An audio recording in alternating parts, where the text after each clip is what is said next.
ఇంకో అంశం ఉంది. ఒక పొలిటికల్ యాంగిల్ అది కూడా మాట్లాడదాం. అది మీరు ఇందాక ఒక మాట అన్నారు. అంటే పొలిటికల్ పార్టీకి సంబంధించి రూలింగ్ పార్టీలా లేకపోతే అపోజిషన్ పార్టీసా అంటే తెలియదు. ఇవాళ సోషల్ మీడియాలో చాలా కన్జ్యూమ్ అయిపోతూ ఉండి చాలామంది కన్జ్యూమ్ చేస్తూ ఉంటారు. అందులో రకరకాలు రాస్తూ ఉంటారు. ఇందులో కొంతమందికి అవగాహన ఉండి చెయ్యమన్నా కూడా అంటే బాగా కొంచెం మంచి పేరు ఉన్న వాళ్ళకి లేదు మీరు చేయాల్సిందే లేకపోతే పలానా వాళ్ళతో ఫోన్ చేయించమంటారా మీరు అని కూడా చెప్పి చేయించారని చెప్పి అది ఎంతవరకు వాస్తవం మనకు ఫ్యాక్ట్ చెక్ చేస్తే కానీ తెలియదు. లక్ష్మీనారాయణ గారు ఒకటి బిఫోర్ దట్ పొలిటికల్ యాంగిల్కి వెళ్లే ముందు సో ఇంకొక వాదన ఉందండి. సెలబ్రిటీస్ ఏం చెప్తే చేసేస్తున్నారా? ఇప్పుడు మేము చెప్తే ఆడేసామంటున్నారు చాలామంది.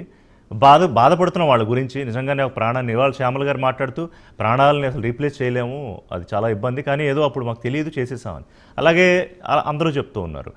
కానీ అంతకుముందు ఇందాక మాధులత గారు చెప్పినట్టు మెసేజెస్ రూపంలో ఇప్పటికీ మనకు డైరెక్ట్ వస్తూ ఉంటాయి. మన నెంబర్లు ఎలా వెళ్ళిపోతాయి.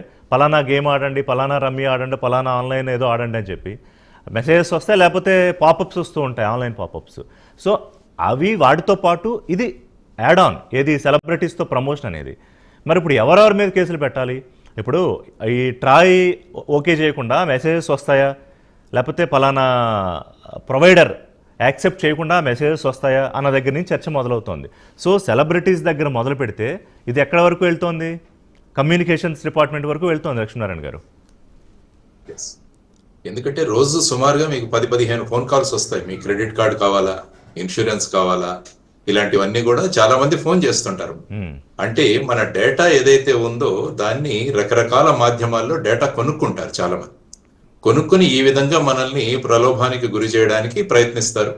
సో ఆ విధంగా ఇప్పుడు అనేక డిజిటల్ క్రైమ్స్, సైబర్ క్రైమ్స్ కూడా జరుగుతున్నాయి దీనివల్ల. మీరు చూసుకుంటే డిజిటల్ అరెస్ట్ అని, ఫెడెక్స్ ఫ్రాడ్ అని ఇలాంటివన్నీ కూడా జరుగుతుంది. కాబట్టి ఇందులో ముఖ్యంగా మనం గమనించాల్సింది ఏంటంటే ఈ యాప్ ఎవరైతే ప్లే స్టోర్ లో కానీ లేకుంటే గూగుల్ ప్లే స్టోర్ కానీ యాప్ స్టోర్ లో కానీ పెడుతున్నారో వాళ్ళు ఏంటంటే ఎంటైర్ కంట్రీకి రిలీజ్ చేస్తారు. అవును, అదేమవుతుందంటే కొన్ని రాష్ట్రాల్లో ఇవి పర్మిషన్ ఇచ్చారు, కొన్ని రాష్ట్రాల్లో పర్మిషన్ ఇవ్వలేదు. కాబట్టి ఇప్పుడు తెలంగాణలో ఎవరైనా ఈ బెట్టింగ్ యాప్స్ ఆడాలంటే ఇట్ ఈస్ ప్రొహిబిటెడ్. అదే విధంగా ఆంధ్రప్రదేశ్ లో కూడా ప్రొహిబిటెడ్. కానీ ఏమవుతుందంటే ఇవి గూగుల్ ప్లే స్టోర్ లోను వీటిలోనూ అలౌడ్. అప్పుడు ఏమవుతుందంటే బేసిక్ గా ఈ బెట్టింగ్ చేసే వాళ్ళ ఆధార్స్ గనక లింక్ చేయగలిగితే మనం ఆ రాష్ట్రాల్లో ఉన్న వాళ్ళు చేయకూడదు అన్నది టెక్నికల్ గా మనం చేయొచ్చు. యాక్చువల్ గా మీకు 2016 సంవత్సరంలో ఒకసారి చూస్తే సుప్రీం కోర్టు వాళ్ళు లా కమిషన్ కి రిఫర్ చేశారు. ఈ గ్యాంబ్లింగ్ బెట్టింగ్ గురించి మీ రికమెండేషన్స్ ఏంటి అని వాళ్ళు చెప్పారు. కానీ వాళ్ళు ఏమన్నారంటే వీటిని బ్యాన్ చేయాలి, కానీ ఏ విషయంలో అయితే పబ్లిక్ పెద్ద సంఖ్యలో పార్టిసిపేట్ చేస్తారో అటువంటి వాళ్ళని నిరోధించడం చాలా కష్టం అవుతుంది. తెలుసు, ఫర్ ఎగ్జాంపుల్ కూల్ డ్రింక్స్ లో పెస్టిసైడ్స్ ఉంటాయని చాలా తెలుసు. కానీ పెద్ద పెద్ద సెలబ్రిటీస్ పెట్టి ఈ రోజు అడ్వర్టైజ్మెంట్స్ రోజు వస్తున్నాయి. దానివల్ల ఏంటంటే అది మన ఆరోగ్యానికి హానికరమైనా కూడా వీళ్ళు ప్రమోట్ చేస్తున్నారు కదా అని వాళ్ళు తాగుతారు. కానీ యాక్చువల్ గా ఈ 2 రాష్ట్రాల్లో కానీ మిగతా రాష్ట్రాల్లో కానీ cool drinks are not prohibited. కాబట్టి అందులో ఏం పెద్ద ఇబ్బంది లేదు. కానీ తెలంగాణ, ఆంధ్ర రాష్ట్రాల్లో ఈ బెట్టింగ్ యాప్స్ అన్నవి ప్రొహిబిటెడ్. కాబట్టి అవి ఆడడం అన్నది తప్పు. కానీ ఇప్పుడు ఏం చేస్తున్నారంటే మొన్న నేను ఒక పోలీస్ ఆఫీసర్ని అడిగితే చాలా మంది విపిఎన్ ద్వారా వాళ్ళ లొకేషన్స్ ను వేరే రాష్ట్రాల నుంచి ఆడినట్టు చూపిస్తూ వాళ్ళు పార్టిసిపేట్ చేస్తున్నారట. ఇది కూడా జరుగుతున్న విషయం. కాబట్టి ఇప్పుడు ఏంటంటే టెక్నికల్ గా నియంత్రణ పెట్టినా కూడా వాళ్ళకి వేరే మార్గం ఉంది, విపిఎన్ ద్వారా లాగిన్ అవ్వచ్చు. అందుకనే లా కమిషన్ ఏం సూచించిందంటే దీన్ని రెగ్యులేట్ చేయండి అని చెప్పారు. అంటే మీరు ఏం చేయాలంటే బెట్టింగ్ ను 2 క్లాసిఫికేషన్స్ గా చేయండి, small betting and big betting అని. ఈ పెద్ద బెట్టింగ్ లో ఉన్న వాళ్ళు ఎవరంటే వాళ్ళు ఇన్కమ్ ట్యాక్స్ పేయీస్, తర్వాత వచ్చేసి ఇటువంటి వాటికి మాత్రమే పర్మిషన్ ఇవ్వండి. ఈ స్మాల్ బెట్టింగ్ ఎవరైతే ఉంటుందో వాళ్ళలో ఏమన్నారంటే మైనర్స్ ని, పబ్లిక్ గవర్నమెంట్ పథకాలు ఎవరైతే తీసుకుంటున్నారో వారిని, వీరందరినీ కూడా అందులో నిషేధించండి అని లా కమిషన్ రికమెండ్ చేసింది. ఎప్పుడు ఏ సంవత్సరంలో జడి గారిది? ఇది 2016లో రిఫర్ చేస్తే వీళ్ళు 2017లో బిఎస్ చవాన్ జస్టిస్ గారి ఆధ్వర్యంలో ఈ లా కమిషన్ రిపోర్ట్ కూడా ఇవ్వడం జరిగింది. ఏంటి తర్వాత మరి దాని ఏం చెప్పారంటే ఎవరైతే ఈ లాఫుల్ బెట్టింగ్ యాప్స్ తయారు చేస్తారో వాళ్ళు లైసెన్స్డ్ వెండర్స్ మాత్రమే దీన్ని ప్రమోట్ చేయాలి. ఆ తర్వాత అవన్నీ కూడా గేమ్ ఆఫ్ స్కిల్ ఉండాలి, గేమ్ ఆఫ్ ఛాన్స్ ఉండకూడదు. ఆ తర్వాత ఏంటంటే ఈ బెట్టింగ్ ద్వారా వచ్చిన డబ్బులు ఏవైతే ఉంటాయో వాటికి ఇన్కమ్ ట్యాక్స్, జిఎస్టీ కూడా విధించండి. ఇవన్నీ కూడా వాళ్ళు చేసిన రికమెండేషన్స్. ఓకే. అంటే ఏమవుతుందంటే దీన్ని లీగలైజ్ చేయడము అన్నది కంట్రోల్లో ఉంచడం, తర్వాత రోజు నేను ఎన్నిసార్లు బెట్టింగ్ చేయడం అన్న దాని మీద కూడా రిస్ట్రిక్షన్స్ పెట్టండి అండి. రోజు ఒకసారి నా నా ఫైనాన్షియల్ స్టేటస్ ని బట్టి నేను ఎన్నిసార్లు చేయవచ్చు అన్నది కూడా రిస్ట్రిక్ట్ చేయండి. అంత కంట్రోల్ ఉంటుంది ఆధారు, అంటే పాన్ నెంబర్. అంటే దానికి ఆధార్, కూడా ఇంకో పాన్ దానికి కూడా నెంబర్లు ఇంకో లింక్ మార్గం చేయండి. ఎత్తుకుంటారు, ఇంకో లాగిన్ ఏదో పెట్టుకుంటారు, రకరకాల మార్గాలు ఉంటాయి కదా. అంటే ఉంటాయి.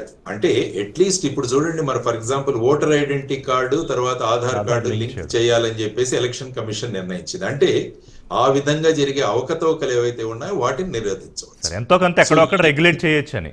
ఎక్కడో లేకుంటే ఏంటంటే అన్రెగ్యులేటెడ్ గా ఇంకా కంట్రోల్ లేకుండా యువతరం మీరు అన్నట్టు చాలా మంది సూసైడ్స్ చేసుకుంటున్నారు.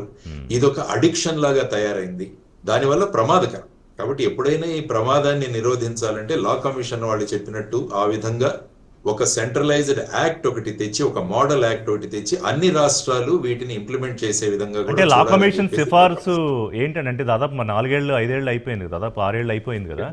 అండర్ స్టడీయా లేకపోతే ఏంటి అది, waiting for the law implementation? Commission ఏంటంటే అండి అనేక విషయాల మీద వాళ్ళు రిపోర్ట్ సబ్మిట్ చేస్తుంటారు. ఇది సుప్రీంకోర్టు నుంచి వచ్చిన డైరెక్షన్ కాబట్టి వారు ఏమన్నారంటే ఈ విధంగా సుప్రీంకోర్టు 2016-17లో ఒక జడ్జిమెంట్ ఇచ్చింది డ్రీమ్ 11 అన్న ఈ యాప్ అవును. అప్లికేషన్ మీద. డ్రీమ్ 11 అన్నది ఏంటంటే వాళ్ళు ఏమన్నారంటే ఇది గేమ్ ఆఫ్ స్కిల్ అన్నారు వాళ్ళు. అంటే ఒక టీంని నేను సెలెక్ట్ చేసుకోవచ్చు, ఆ టీంలో సౌరవ్ గంగూలీ ఉండొచ్చు, ధోని ఉండొచ్చు, లేకుంటే శ్రేయస్ అయ్యర్ ఉండొచ్చు, వాళ్ళన్నది చేసి నేను ఆ దీంతో ఆడతాను కాబట్టి దాన్ని గేమ్ ఆఫ్ స్కిల్ అని చెప్పారు.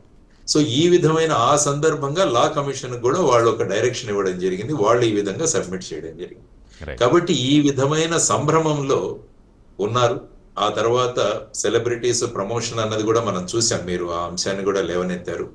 అందువల్ల సెలబ్రిటీస్ ముఖ్యంగా ఏదైనా ప్రమోట్ చేస్తున్నామో మనం దేన్ని ప్రమోట్ చేస్తున్నామో చట్టబద్ధత ఉందా లేదా దాని గురించి ఆలోచించాలి.